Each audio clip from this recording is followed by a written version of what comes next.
Coke number 1. The guy sitting next to you on the train uses cocaine. He took it to get himself going this morning. Or the driver of the bus you're taking home. He wants to put in some overtime without feeling the cramps in his neck. The people closest to you use coke. If it's not your mother or father, if it's not your brother, then it's your son. And if your son doesn't use it, your boss does. Or your boss's secretary, but only on Saturdays, just for fun. And if your boss doesn't, his wife does, to let herself go. And if not his wife, then his lover. He gives her cocaine instead of earrings, in place of diamonds. And if they don't, the truck driver delivering tons of coffee to cafes around town does. He wouldn't be able to hack those long hours on the road without it. And if he doesn't, the nurse who's changing your grandfather's catheter does. Coke makes everything seem so much easier, even the night shift. And if she doesn't, the painter redoing your girlfriend's room does. He was just curious at first, but wound up deep in debt. The people who use cocaine are right here, right next to you. The police officer who's about to pull you over has been snorting for years, and everyone knows it. And they write anonymous letters to his chief, hoping he'll be suspended before he screws up big time. Or the surgeon who's just waking up and will soon operate on your aunt. Cocaine helps him cut open 6 people a day. Or your divorce lawyer. Or the judge presiding over your lawsuit. He doesn't consider it a vice, though, just a little boost. A way to get more out of life. The cashier who hands you the lottery ticket you hope is going to change your life. The carpenter who's installing the cabinets that cost you a month's salary. Or the workman who came to put together the IKEA closet you couldn't figure out how to assemble on your own. If not him, then the manager of your condo building who is just about to buzz you.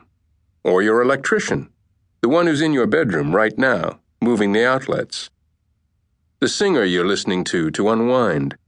The parish priest you're going to talk to about finally getting confirmed because your grandson's getting baptized, and he's amazed you've put it off for so long. The waiters who will work the wedding you're going to next Saturday. They wouldn't be able to last on their feet all that time if they didn't. If not them, then the town councilor who just approved the new pedestrian zones, and who gets his Coke free in exchange for favors. The parking lot attendant who's happy now only when he's high. The architect who renovated your vacation home. The mailman who just delivered your new ATM card. If not them, then the woman at the call center who asks, "How may I help you?" in that shrill, happy voice. The same for every caller, thanks to the white powder. If not her, your professor's research assistant. Coke makes him nervous. Or the physiotherapist who's trying to get your knee working right. Coke makes him more sociable. The forward who just scored, spoiling the bet you were winning right up until the final minutes of the game. The prostitute you go to on your way home when you just can't take it anymore and need to vent. She does it so she won't have to see whoever is on top or under or behind her anymore. The gigolo you treated yourself to for your 50th birthday. You did it together. Coke makes him feel really macho. The sparring partner you train with in the ring to lose weight. And if he doesn't, your daughter's riding instructor does, and so does your wife's psychologist.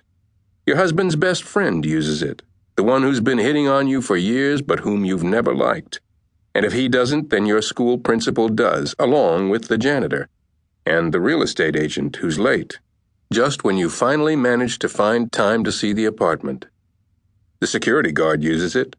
The one who still combs his hair over his bald spot, even though guys all shave their heads these days.